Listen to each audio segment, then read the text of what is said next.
React is a programming model for user interfaces. ReactJS is for building user interfaces for web applications. React Native is for building UI on Android and iOS. ReactVR is for building user interfaces in virtual reality. React Native was originally developed to make it easier to maintain parity between the web, iOS, and Android teams at Facebook. If I build an application for the web with ReactJS, I can rewrite that application for React Native on iOS or Android and reuse some of my code from that web application.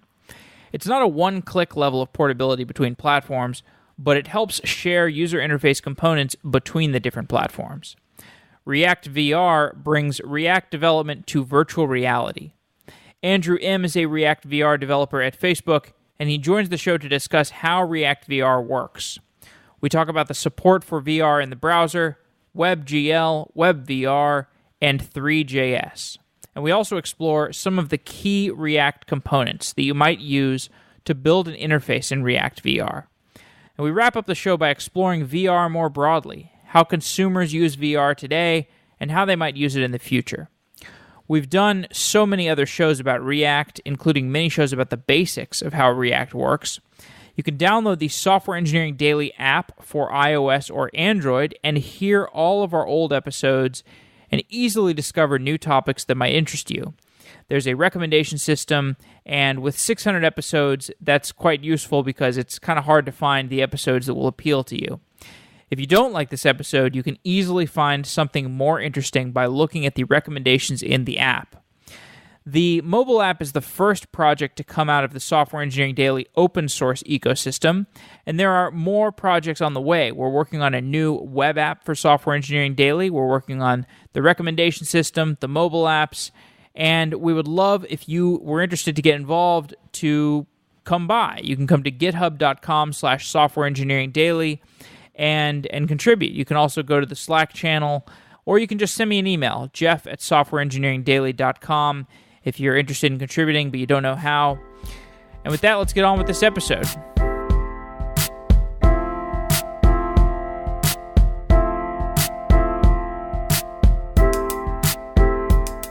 DigitalOcean Spaces gives you simple object storage with a beautiful user interface. You need an easy way to host objects like images and videos. Your users need to upload objects like PDFs and music files. DigitalOcean built Spaces because every application uses object storage. Spaces simplifies object storage with automatic scalability, reliability, and low cost. But the user interface takes it over the top. I've built a lot of web applications, and I always use some kind of object storage. The other object storage dashboards that I've used are confusing, they're painful, and they feel like they were built 10 years ago. DigitalOcean Spaces is modern object storage with a modern UI that you will love to use. It's like the UI for Dropbox, but with the pricing of a raw object storage. I almost want to use it like a consumer product. To try DigitalOcean Spaces, go to do.co/sedaily and get 2 months of Spaces plus a $10 credit to use on any other DigitalOcean products. You get this credit even if you have been with DigitalOcean for a while. You can spend it on Spaces or you can spend it on anything else in DigitalOcean, and it's a nice added bonus just for trying out Spaces. The pricing is simple. $5 per month, which includes 250 gigabytes of storage and 1 terabyte of outbound bandwidth. There are no costs per request, and additional storage is priced at the lowest rate available, just a cent per gigabyte transferred and 2 cents per gigabyte stored. There won't be any surprises on your bill. DigitalOcean simplifies the cloud. They look for every opportunity to remove friction from a developer's experience. I'm already using DigitalOcean Spaces to host music and video files for a product that I'm building, and I love it. I think you will too. Check it out at do.co/sedaily and get that free $10 credit in addition to 2 months of Spaces for free. That's do.co/sedaily.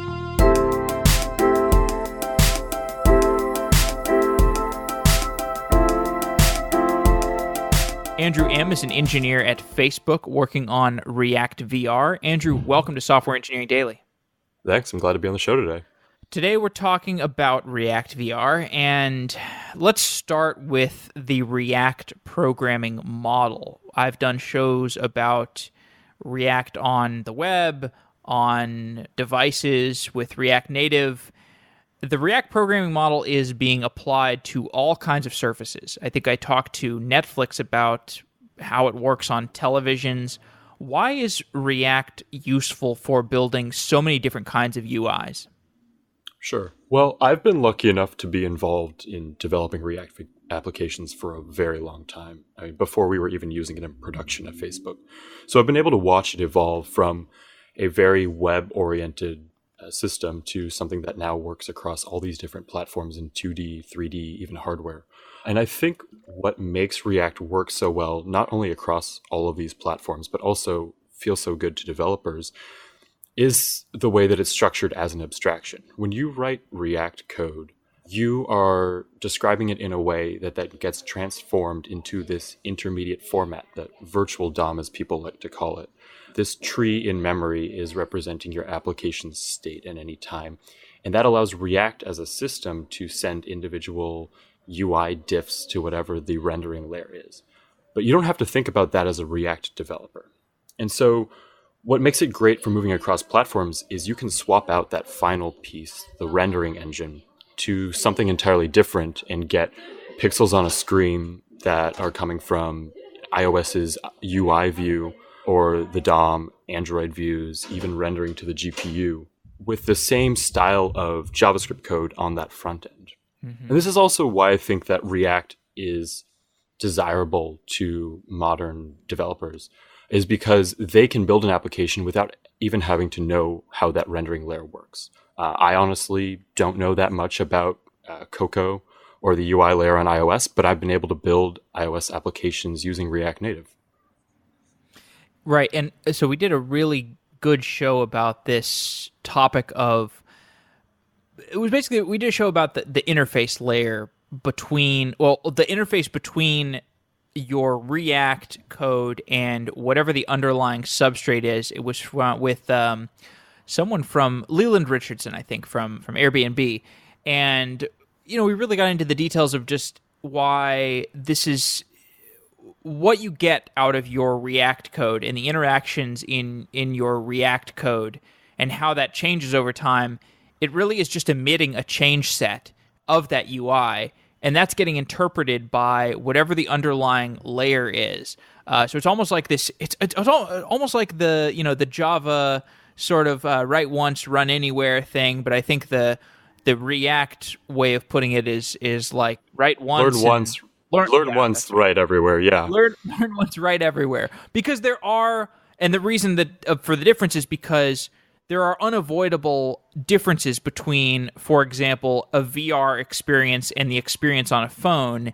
In those kinds of differences, you're going to need to resolve how you want things to appear in your code. There's just no getting around it, but that effort is perhaps minimized.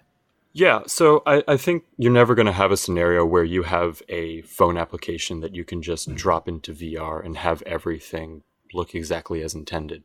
There's just differences when you move from platform to platform. That's also why you see React Native applications sharing, say, 90% of their code across iOS and Android. So that last 10% is accounting for the core differences in the underlying UI layers, things that people expect with look and feel. But there's also challenges moving into VR with input systems and things of that nature. That's been one of the fun challenges of building ReactVR as a library, is trying to expose as much 3D input as possible, which is a totally new concept in React, without having to dramatically change the event system or the way that people write components. Well, let's set the stage for what we're discussing with this kind of what's different in in VR, and then we'll get into how React makes for a world that we can start to play with these sort of new things. You mentioned this three-dimensional world that we're starting to play with. We have sensors that are picking up different things in that three-dimensional world. We have sensors that we're holding, and we have the sensors that are in the VR headset that we might put on. what kinds of sensors do we need in VR? And as somebody that's working in this space, what do you need to know about the sensors? Sure. So I'm going to talk about the headsets first because that's, I guess, the most prominent aspect of VR. And headsets fall into two different categories based on what types of sensors they have in them. You have what we call 3 degrees of freedom and 6 degrees of freedom. The former is sort of your cardboard, Daydream, Samsung Gear VR headset, where you can look around, but you can't move through that world. And this lets you get a sense of a full 360-degree view around yourself, but you can't sort of duck and dodge and walk around a world at room scale, as they call it. The 6 degrees of freedom headsets have some sort of internal or external tracking that allows you to also know when the user is shifting to the left, to the right, and jumping up and down. So these are things like Oculus Rift or the HTC Vive. Microsoft's coming out with a bunch of mixed reality headsets. And so already we have sort of two classes of ways that people are simultaneously consuming and updating the point of view in that world. And so as a VR system, you need to be able to not only render to this headset based on some precision of a camera in the world, but also be able to adapt to both scenarios and create an experience that is going to be immersive for both the positional tracked headsets and just the orientation tracked ones. And what's interesting about ReactVR is not everyone has a headset. This is still very new technology. And one thing we've tried to do is take your existing phone or your existing laptop and give you an opportunity to experience a VR world, even if you don't own a headset yet. So for instance, if you pull it up on your phone, we use the orientation sensors in there the same way that a cardboard or a Daydream headset works. And we can use that as a magic window into that VR world. So by moving the phone around your head, you can start to see different areas and start to interact with it. So we try to span this full gamut of experiential models. And it's one of the interesting challenges is trying to make them almost invisible to the developer. So they can write that application once and assume that the broadest audience can enjoy it. Okay, so to be clear, if in the experience where I put let's say I take my smartphone and I put it into a little headset, just kind of a dumb headset, and I'm using let's say I'm using the sensors on my smartphone, is that possible? Or how would that contrast with the experience of like an Oculus Rift where you have a fully fledged VR device? Because it seems like there's a difference in the sensors that are in those two device setups. Sure. So with the phone scenario, that's how Samsung Gear VR works. That's how Google Daydream works. All these cardboard devices that you see, they're just taking positional and rotation sensors in the phone and translating that into some sense of where you are looking in the world. And then they use that to render from that viewport. And so as long as you're seated, you can still feel fairly immersed in a world, especially if you're doing something like viewing 360 photography or 360 videos, these captures of the real world or virtual worlds that surround you on all sides. You can look up, down, left, right. Now, the difference from that to positional is if you start to have near field or far field objects, 3D objects in that world as well, you start to notice a disconnect. If you shift to the left slightly, you won't experience that parallax effect, that slight shift that you'd see in real life. But with positionally tracked headsets, we can add that extra set of information. So the Rift is able to not only understand where you're looking, but also where you are in the room. And so if I have two panels in front of each other, the first one's blocking the second, I can shift over to my left and then start to see the back one peek out from behind. And I get that as a React developer, I don't want to have to deal with knowing the differences in the sensors in the underlying platform. But as the developer of ReactVR, to what degree do you need to know about the sensors as the person who's developing the stack that developers are working with? We need to be thinking about just about every single potential input scenario. But we do want to be hiding it from the developer, at least to the extent that they don't need to be worrying about it. So our team is accounting for everything from someone using a traditional desktop PC with a mouse clicking around a world to drag and see different views, to someone using a phone or a tablet where they can rotate that and look around, to people with a wide range of headsets, because we have people who are doing these things on phones with, say, Daydream, which supports WebVR and Chrome in the latest versions, for people who are going to be using full-fledged desktop headsets like Rift, and Firefox 55 is coming out later this month, and that's going to have full support for these WebVR APIs too. So you're going to be able to talk to a positionally tracked headset on your desktop PC using your web browser, which is an exciting thought. And then we're working with people who are developing these specs to understand not only the systems that we have to support today, but also what does the future look like. So for instance, there are people at Google exploring combining that information with AR cameras to expand this same setup of WebVR to work with augmented reality. So we have to start thinking forward to that as well, and make sure that any systems we're building are going to adapt cleanly to that setup in the future. Where do the ReactVR apps run? Are we talking about a device-specific experience, like a native app type of experience? Are we talking about in the browser? Give people who are unfamiliar with this territory a bit of an understanding of the runtime. Sure. So I think my ideal answer would be that one day it'll be any VR platform. But right now we're limited in what we've built out so far. So ReactVR is a lot like React Native. In fact, it is built on React Native. But it's like React Native in that you can add new platforms simply by implementing that last piece of the runtime, the thing that translates raw adds and subtracts of the scene into actual pixels on a screen. And so far, the most prominent version of ReactVR that you'll find out there is the one that we've released as open source. And this is targeting a web browser and those WebVR APIs that I talked about just earlier. So you can build a JavaScript application entirely in ReactVR, deploy it to your website, and then people, regardless of whether it's a 2D display, a phone, a VR display, are going to be able to consume that world that you've built. And the reason that we targeted the web first for our initial launch is because that's going to allow developers to get started with very little supporting tech. You just need JavaScript and a web browser, essentially. And it allows them to reach the widest audiences as well. Because if we limited ourselves just to VR headsets, developers are missing out on a huge group of people who want to consume compelling 360 content. So by making this available on the web and making it work with your standard 2D browsers and your mobile phone browsers, we're trying to create the most compelling development experience for people who want to get started in VR. Now, internally at Oculus, we actually have a different version of ReactVR that we use to power a lot of our first-party apps.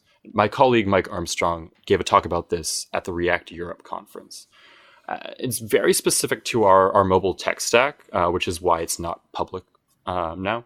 But it has allowed our teams to move incredibly fast because they get to use web development techniques. They get to use the standard React tools that they know and are using on their web platforms as well.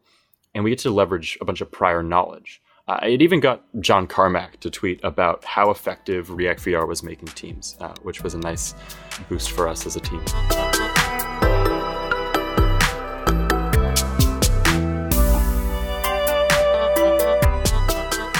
You have a software project that you want to build. Everybody does. I love building products, but I know more about how software fits together than how to actually write the code itself. I don't spend a lot of time writing code, but I do like to build software. That's why I use TopTal. TopTal is the best place to find reasonably priced, extremely talented software engineers to build your projects from scratch. You can get a pair of Apple AirPods when you use toptal.com/sedaily to work with an engineer for at least 20 hours. And I recommend it. I think it's a great way to build your projects if you don't have time to build them yourself. There's a misconception that engineers have to build all of their own projects just because they're capable of doing that. It's not true.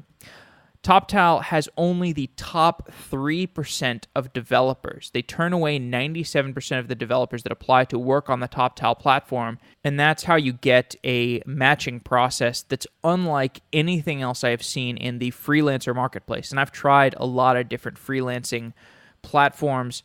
TopTal has such high-quality engineers, and they listen through the design specifications that you have. They handpick the perfect developer for your project, and this has saved me countless hours in my development process. There's really nothing that compares to TopTal that I have seen. So you can get a free pair of Apple AirPods when you try TopTal at toptal.com/sedaily.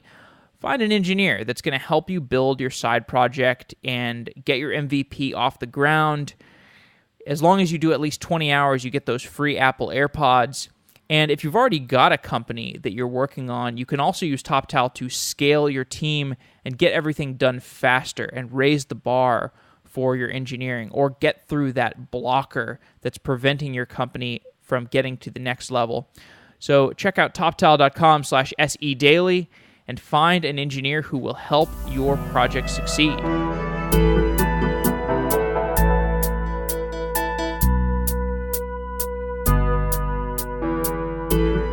Okay, and dive a little deeper into the stack that we're working with here. So it's built on React Native. What does that mean? If you want to build a VR, I think people know listening and kind of get a feel for what React Native is at this point, or if you don't know what React Native is, there's a lot of other episodes that we've done on it, but what does it mean to build a VR system on top of React Native?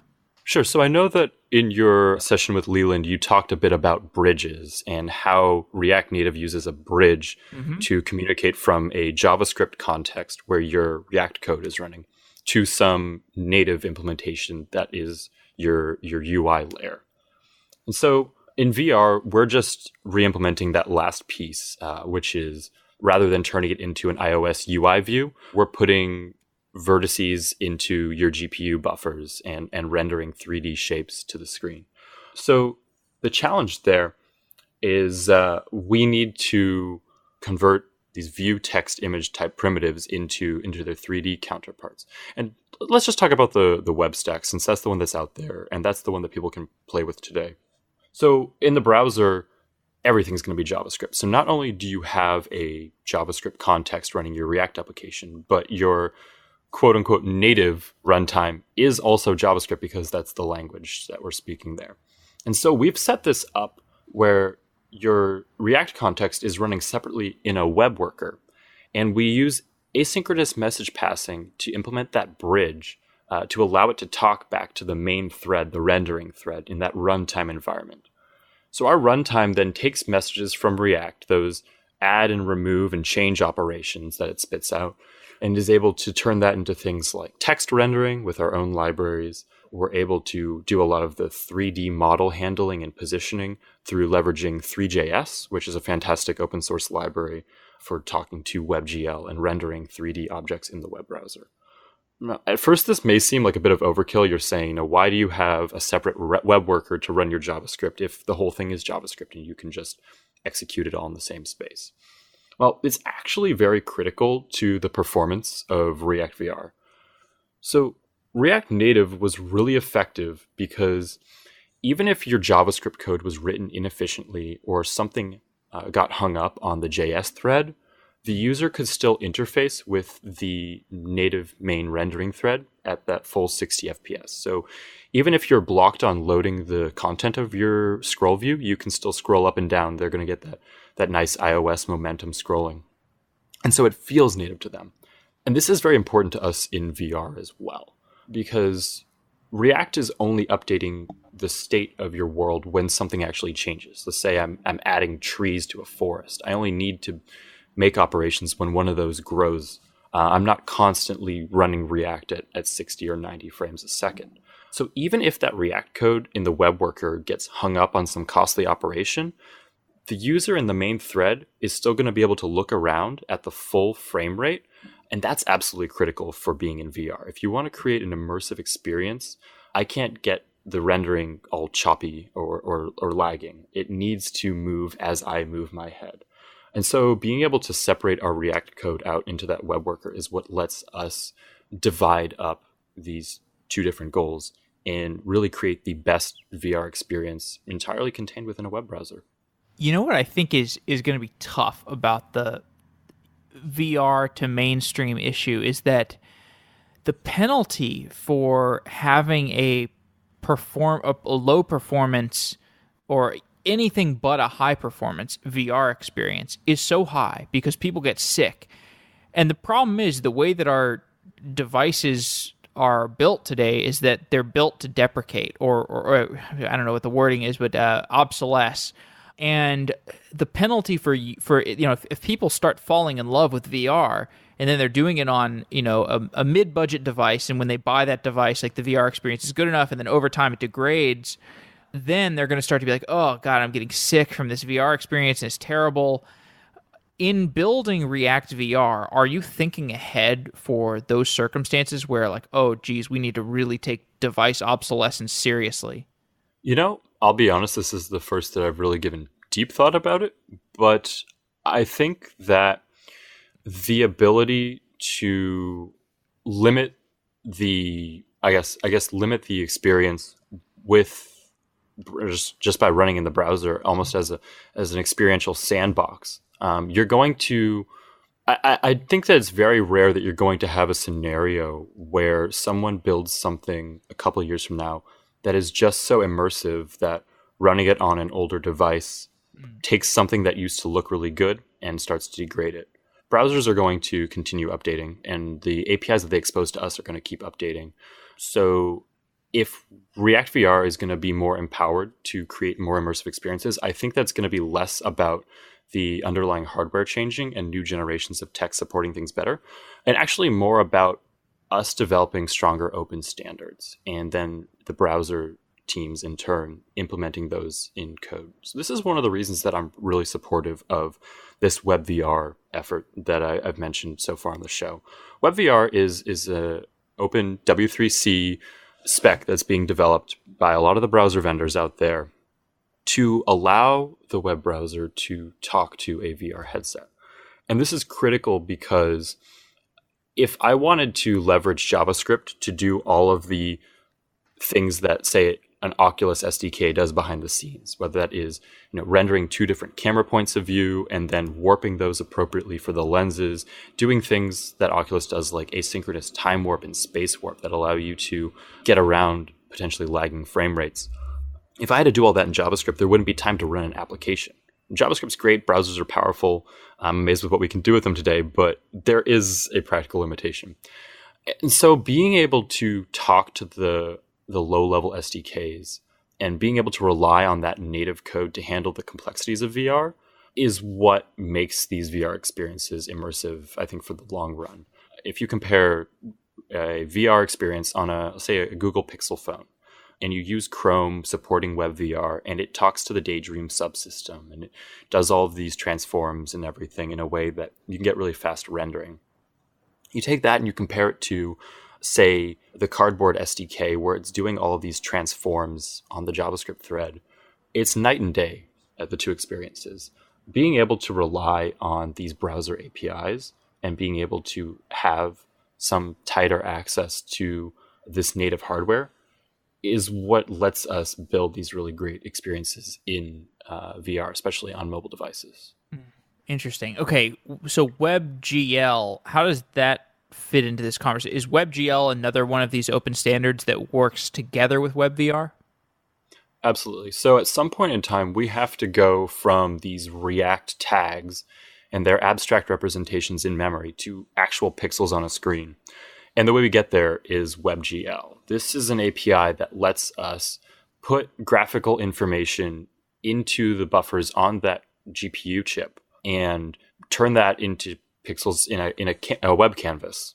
And it runs very fast, thankfully. So WebGL is how we actually get these pixels on the screen, not only for 3D objects, rendering them so they are lit properly and shaded properly, but it's how we get our text in there as well. We don't have the ability to hook into the browser's own text engine the way you do sort of thoughtlessly with just a standard web page. So we have to do text rendering on our own, and we use these signed distance function fonts, which let us generate glyphs very fast on the fly. And they're very crisp, so you can scale them up to any size without getting ragged edges or pixelation. And so we actually have to rely on the GPU to do this. We push a special program, a shader, as it's called, onto the GPU with some preliminary information that lets us then be able to tell it, hey, I want to write the words "Hello World" onto this texture, and it will do so cleanly. ThreeJs is something that makes WebGL easier to use. Give a little background to the ThreeJs project. I'll do the best I can. I'm honestly a bit new to it myself. I've been playing with WebGL for a long time, but I don't necessarily know the history of ThreeJS. Oh, okay. But it is, I would say, arguably the best solution out there for talking to WebGL as a JavaScript developer, as a web developer, because not only does it give you really powerful access to the GPU without having to think about different shading types or how to structure a 3D object efficiently on disk and in memory. It handles all that for you. But it also is sort of, I don't want to use this as a dirty word because I know it has negative connotations now, but it's the jQuery of 3D on the web, in the sense that jQuery came to such prominence because it was able to normalize across a lot of different devices and a lot of different APIs. That's what ThreeJS does really well. Is if I deploy it, I know that it's going to work great on Firefox. I know it's going to work great on Chrome. It's going to work great on mobile Safari, and I can rely on it to handle all of those lower level complexities. So that if I say, render a cube with this shading, I know exactly what I'm going to get. So what's that interface between ThreeJS and WebGL? Sure. So ThreeJS is creating some in-memory representation of all of these objects, and it constructs what's known as a scene graph. So you can think about this as a 3D DOM tree. You have parent nodes that each have their own children attached to them, so they can all be transformed in 3D space together. And as you walk through this tree, each of these objects in memory is represented by some information that needs to be interpreted by the graphics chip. So some of this will be vertex information that says, this cube has a corner located at, this space in the 3D universe. Some of it will be information that says, the face here points this direction, so this is how you should shade it. There's information there about materials that need to be used, whether you're texturing it to make it look like a brick, or you're applying things on the fly to do crazy effects like reflections. All that information is getting embedded in a way that when ThreeJS runs ideally once every frame, it's pushing updates to the GPU through that WebGL interface. And the GPU is in turn running as fast as it can to push that back out to a canvas. So I can make some tweaks to my 3D scene, and ThreeJS is going to understand what vertices have changed, push some new data to these buffers that exist on the hardware chip, and the GPU is just going to run through its program, and you're going to get new pixels in your canvas tag. So the stack is React Native code that I guess compiles to or interfaces with ThreeJS code, which is the driver for WebGL code, which is interfacing with WebVR code. Am I getting it right? Yeah, so we have React code talking to our custom bridge, which is interpreting those React changes in the abstract and turning them into real changes in our in-memory representation. Right. We have our own library called OVR UI, which is handling special things like our text rendering that I mentioned. And that's all then talking to ThreeJS to handle the scene layout and the actual rendering. So that goes through to the GPU, and if you're on a phone or a desktop, that's where it ends, is it just goes to a canvas tag. Where WebVR comes in is two key areas. The first is WebVR lets you render a canvas to a VR headset. So I think this is the first real instance of a web browser being able to display to something other than the browser itself. So if you talk to the WebVR APIs, you're actually able to project pixels that the browser has generated directly to the displays on that headset. And then the other place that the WebVR APIs come in is understanding where the user is as a form of input. So WebVR allows you to not only get information on the headset itself, such as how far apart are the eyes, which is important for doing certain calculations when you're doing the rendering, but it also lets you understand where is the user's head located, where are they looking, where are they positioned. And so every time I render a frame in ReactVR, I ask the headset, where is the user right now? And I'm going to use that information to update my point of view when I re-render back to the headset screen. And that full loop of getting the headset's position, updating React, pushing new pixels to the screen is really the core of ReactVR when you're in a headset.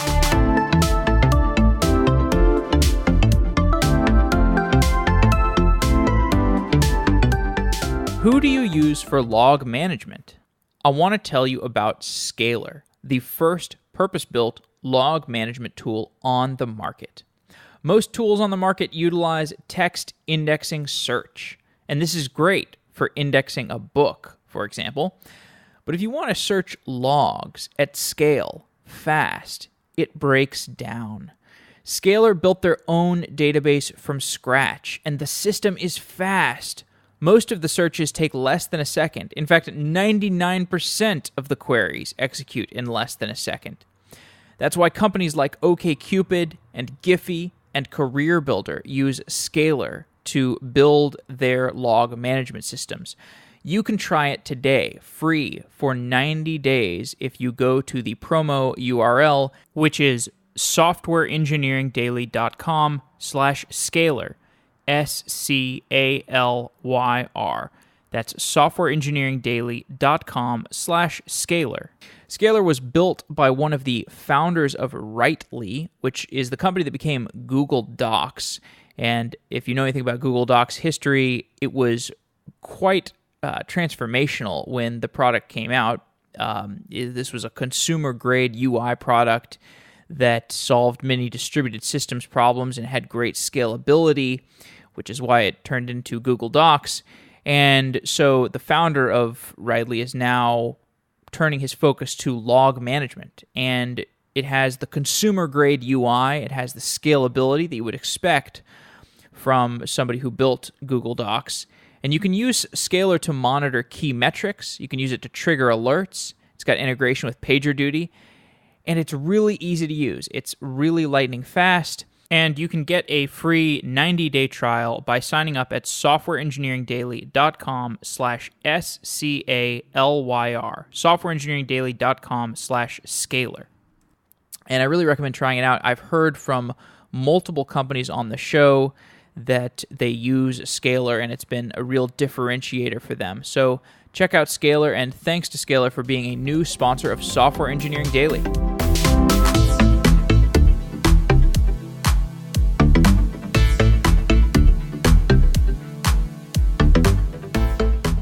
The focus on the browser is really interesting. I'm trying to get a vision for how this fits into the long term. So is this like, do you personally have a vision for how this works in the long term? Like, does our browser go from a place where we're browsing between web pages to a place where we're browsing between virtual worlds?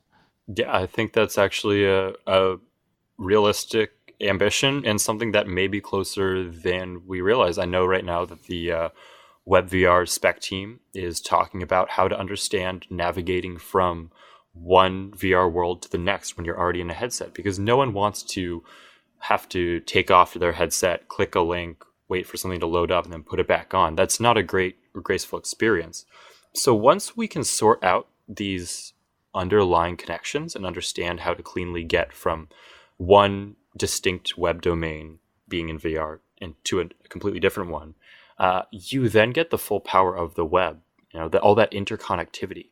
I can only imagine what the equivalent of falling into a wiki hole, where you keep clicking links on Wikipedia until you don't even remember how you got there, and it's 3 days later. That would be spectacular. Imagine doing that in VR, where you are able to not only read information on these objects, but view, say, Creative Commons 3D scans of things, or 360 photography sourced from, Flickr or something like that, where all these things are coming together to give you I guess, like a truly immersive encyclopedic experience.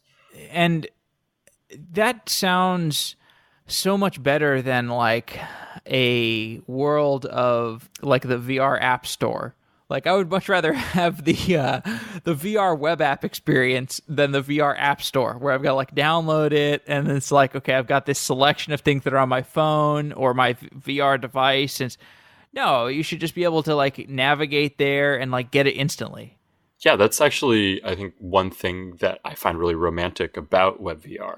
So up until its advent, that was how you got VR apps. You would go to some store, you'd wait for it to download. It'd probably be a pretty big application. You'd go and install it, and then you'd spin it up. And so, if you're out and about, and you're traveling, you're not going to necessarily consume new content because you're just probably limited to the apps that are already there. But what the web lets you do is not only distribute these things in a much more democratized manner. If I own a web server, or even if I'm just posting it to, say, a GitHub page or something, I can get my content out there. But it also makes it really easy to evangelize. So if I want to show you something I've created, I can just send you a link. And I don't have to wait for you to go to a store and download it and get into it yourself. And again, with ReactVR, because we have that ability to see it in 2D, even if you're not wearing a headset, I can send you a link. You can take a look. You say, hey, this looks cool. I'm looking at it on my phone right now. When I get home, I'm going to pull this up on my Rift and really get a sense of what's there. Yeah, okay. So let's talk a little bit more about like building, like the high level. So if I'm a developer, I want to get started in ReactVR. I'm familiar with the React ecosystem. What components do I need to know about? Like, what are the different components that I'm going to start to build my VR experience with? Sure. So in this hypothetical, if you are an existing React developer, you're our target audience. We want to take everyone who calls himself a web developer or React developer today and empower them to become a VR developer. And so not only are we reusing these concepts of React, that write or learn once, write everywhere thing, we're actually reusing a lot of the React Native systems too. And so when you're laying out an application in 3D space, you have this new dimension to deal with. And things can be a little intimidating at first. So we have two different ways to think about laying out VR applications. The first is going to be most comfortable for traditional 2D UI engineers. And that lets you deal just with 2D panels floating in space. And when you're doing that, you're going to have things that seem a lot familiar to React Native developers. You have views, you're going to have text, you're going to have images. Those are directly hijacked, not only from React Native, but these are becoming really prominent with the React Primitives project. And so with these three classes of 2D elements, you can start to lay out essentially screens that float in space. But with VR, you have the benefit of having infinite screens in an infinite universe. So you're no longer necessarily constrained to whatever fits on the phone at a given point in time. The concept of the fold, being above the fold, is totally gone in VR. So I can have screens surround you everywhere. But that's just half of the VR experience. It's, no one wants to be surrounded by a virtual bank of monitors. To really have something immersive, you need to have 3D elements as well. And this is where React VR moves beyond the existing React Native type setup. And so we're able to have this secondary layout system of 3D objects where you can position stuff anywhere in 3D space around you. These could be 3D models. It could be lighting systems. So if you want to shine a spotlight down on a certain area, set the mood. We have support for things like 360 photos and videos, which are, in my opinion, the best way to create an immersive scene very quickly. You can take these from a panorama with your phone, but now they have a bunch of great 360 cameras out there that can capture an entire scene all around you all at once with just clicking the shutter. So you can take one of these and then drop it in as the base point of your scene. So imagine taking a photo from the center of an auditorium and being able to look around this whole opera hall as you enter this application. And we can support things like that are very unique to 3D too, such as positional audio. So again, going back to that opera hall, I can have the singer with her aria right up there on stage. And as I turn my head, it's going to sound like it's coming from that direction. I remember the first time I did this, I put a little bird sound right over my shoulder just to see how close you could get with this effect and still have it feel real. And it was honestly very immersive. That's incredible. So talk a little bit more about like how I'm positioning things in 3D space as a developer, and how do I get used to doing that? How do I get used to building like 3D experiences? Sure. So this is admittedly one of the biggest challenges for a 2D developer moving into 3D space. People who have dealt with 3D before, either as art modelers or game developers, don't really think about these differences quite as much. But in the 2D world, we have two axes that we're concerned about, the X and the Y, and we think about the top left corner of the page, the screen, whatever, as the origin. But in 3D, we add a new dimension to that. We have this Z-axis now, and so we are adding depth to our world. And what gets kind of tricky too is that in a 3D context, and this is just for legacy reasons, the Y-axis is actually reversed from your traditional way of thinking about a page moving downwards. The Y-axis moves up towards the sky in a 3D world. So that could be one of the challenges, getting used to thinking in 3D. But when you are positioning things in 3D, the center of it all, because this really does theoretically extend ad infinitum, but the center of it all is the origin at 0, 0, 0. That's where the user starts out. That's where the camera initially is positioned. And you can think about moving things around you. So if I wanted to have a cube that starts off in front of the user, I would put it down the negative Z-axis. So that depth axis, moving it down away from the camera, and that's going to sort of let it slide between myself and the horizon. There are definitely tools that help you can think about these things. If you spin up a 3D modeling program or a game engine, they'll let you sort of drag and move these things around and get a better sense of 3D space. But it can be a bit confusing for people moving from a 2D realm. And that's why I'm excited for the potential of great developer tools springing up here, the way that you've seen them come up for the web and for the React ecosystem especially. What's interesting about ReactVR is it started as a project within Oculus to allow us to build VR applications faster. But a year prior, a colleague and I actually built at a Facebook hackathon a version of ReactVR just on a whim. And the idea at the time was we wanted to play with custom renderers, and we wanted to see if we could build an environment where we could start live coding the world around us by bringing a React type console into the 3D world. And I think that there's a lot of exciting potential there as VR becomes more prominent and as we add new ways to get into VR, especially something like React that is inherently JavaScript and interpreted, and you can tweak it on the fly. I can only imagine a future where you pop in your headset and you're able to move all these elements around so you get them looking pixel perfect, and then being able to just have that directly connect to your React code and understand where you want to position these objects. Indeed. Simple example. If I've got a landscape and let's say I want to have a cube that like just sits on top of the landscape, is there anything to help me avoid like placing the cube in space in a way that intersects with the landscape? Because I can imagine like that being problematic. Like, okay, I don't want, I want the cube to float in space, but if I position it in the wrong place, it's going to intersect with the ground, for example. So I'm just like kind of trying to envision what are the frameworks for helping us build things that don't like create, I guess, problematic visual experiences. Well, at the moment, there's not really anything to assist with that. But that's a similar problem that exists across game generations of 3D things. Is unless you have a physics engine or something that's going to say, hey, these two things are intersecting and should not, so I'm going to push at them until they actually are no longer. There's nothing necessarily there that's going to solve this for you automatically. For me personally, the answer is just drawing it on paper first. I get a sense of where I want to put things and their relative size, and then I just use that to understand how I should place these things relative to one another. One thing that's nice is that you do have this hierarchy of transformations, though. So if I'm building a tree out of a 3D object representing the trunk, and I have a bunch of leaves placed around it, I want to be able to place those relative to the tree, but I don't want to have to recompute for every single tree, the absolute position of all those leaves. So one thing you can do is, if these are all contained within a tree component, I only need to worry about positioning that higher level component in my scene. And all of the children are going to transform themselves relatively. This is like relative positioning on the web with the DOM.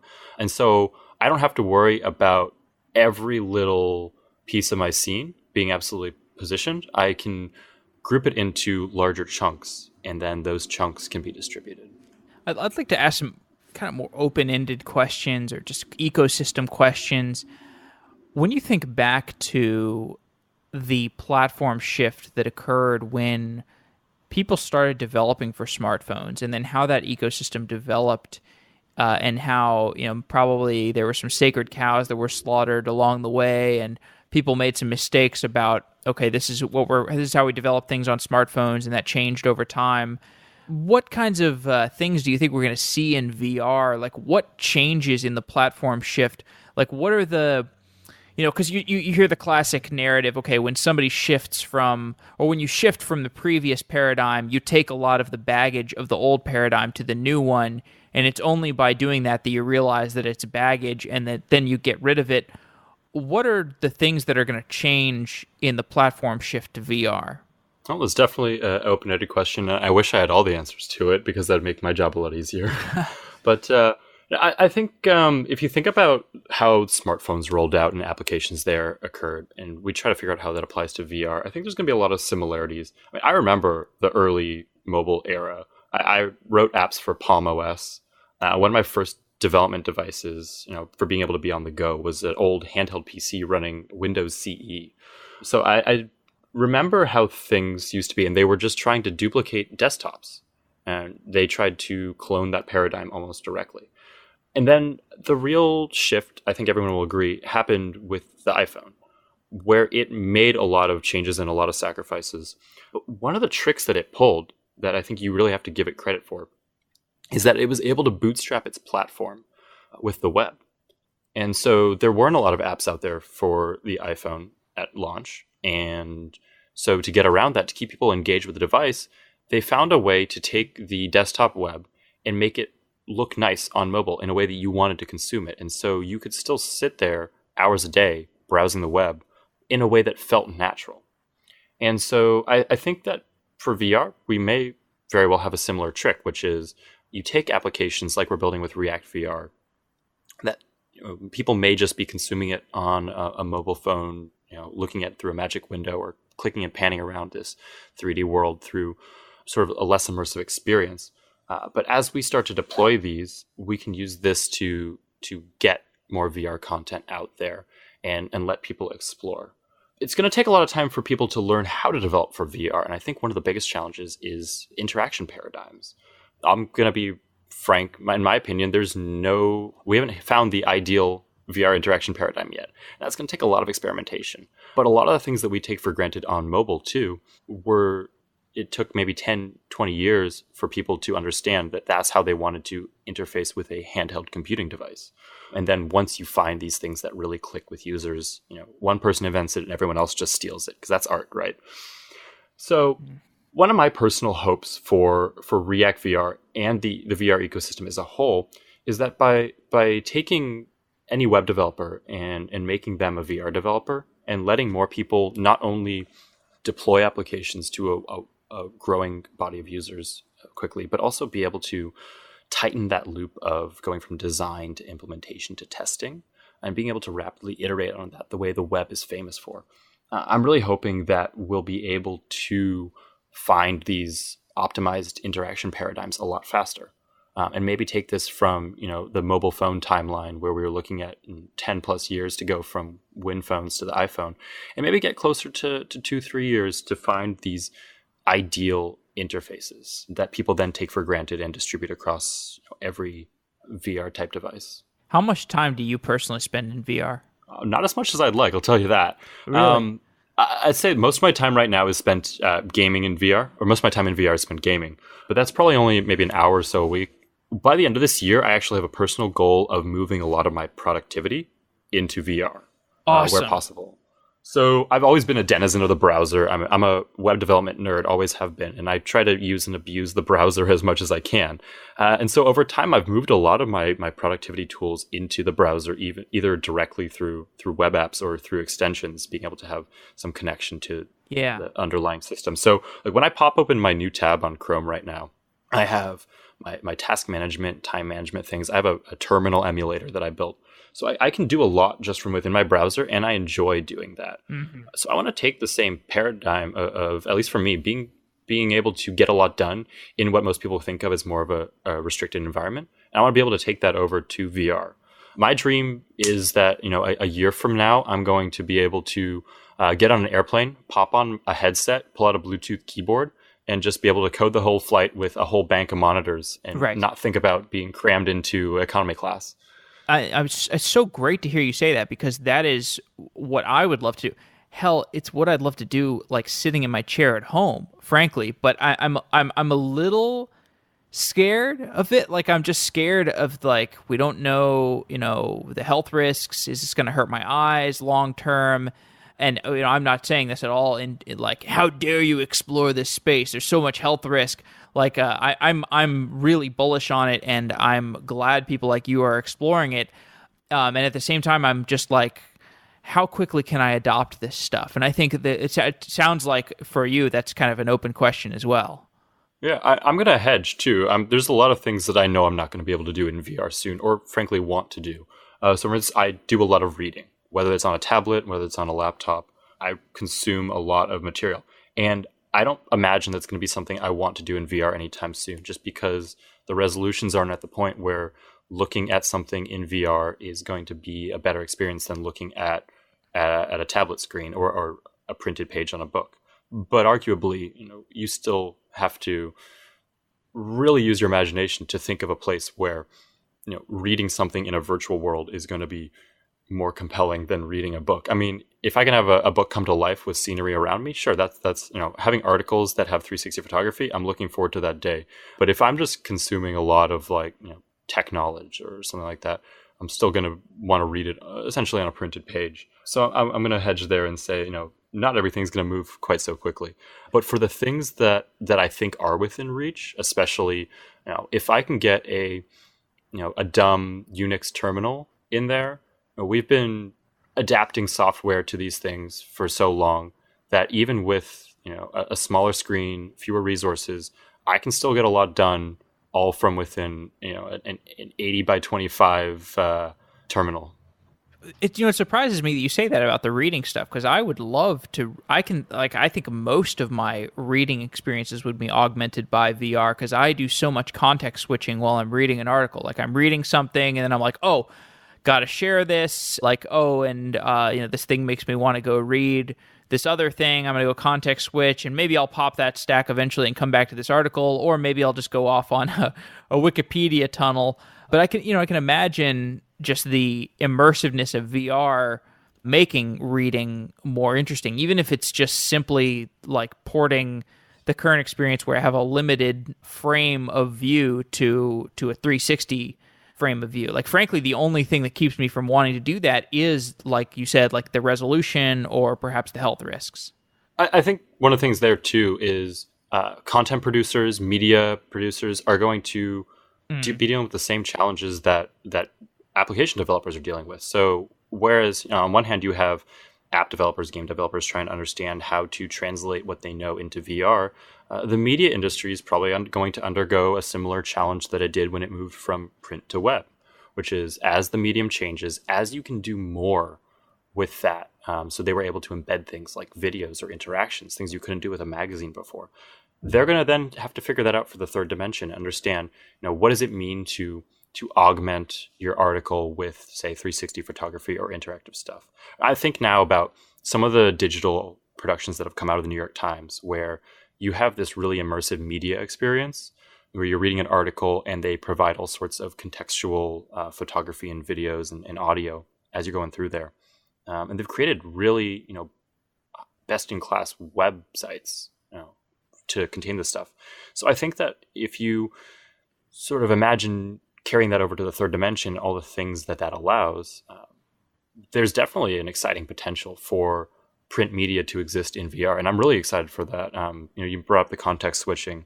A lot of the stuff that I do on the side that isn't programming related is studying ancient languages. I have archaeology background, and there's a lot that's in there where you need to have, say, 3-4 books open at a time, being able to inspect a lot of different things.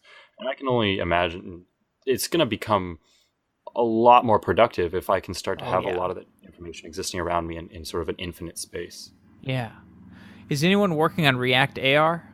So, not explicitly, but I think that's because ReactVR is React AR. Oh, okay. So I mentioned earlier that some of the people working on this WebVR spec are also trying to understand how to adapt it to React AR. One of the great things about developing it was when it first started, I think Mozilla was really leading the charge, and they were looking at Oculus Rift and everything. But when Microsoft got involved and they were, adding it as a browser vendor for Edge, they said, hey, whatever we do here, we need to make sure we also support these mixed reality headsets. Like, right now they are deploying, I think later this month, a bunch of headsets that have pass-through cameras that let you see windows in a 3D world. And so that's sort of the first stage to AR.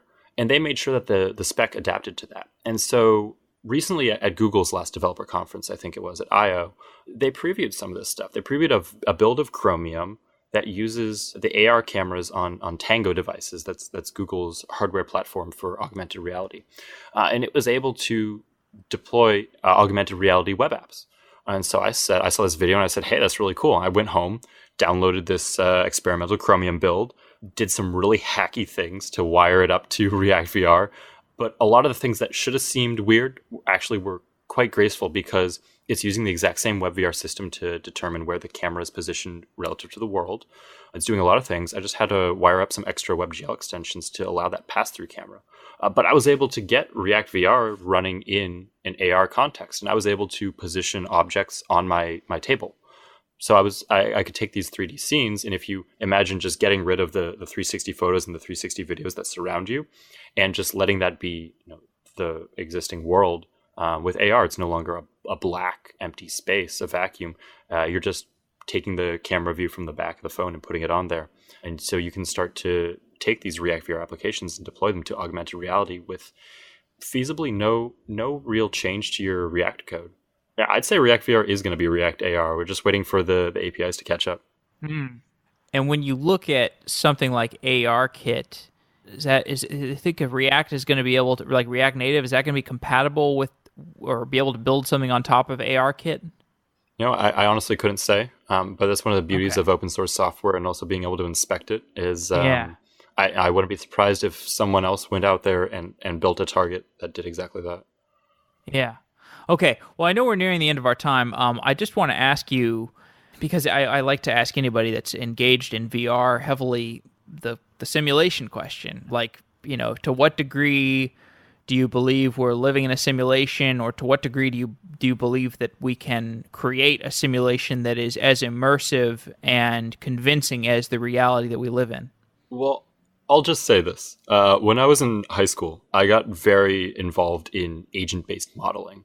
So sort of like Conway's Game of Life, where every little piece of the board has its own set of rules that it follows, but taking that to a huge scale. So I was building out simulations of urban environments to understand things like how diseases spread. And as I did that, I started to develop this sort of sense of, if I were an all-powerful entity, and had all the infinite time and resources in the world, how would I build things? And would I establish a small set of rules and just see what grows from that? Because when you do play with these simulations, it's fascinating to see how a very small set of initial rules can lead to very broad consequences in these virtual worlds you're building.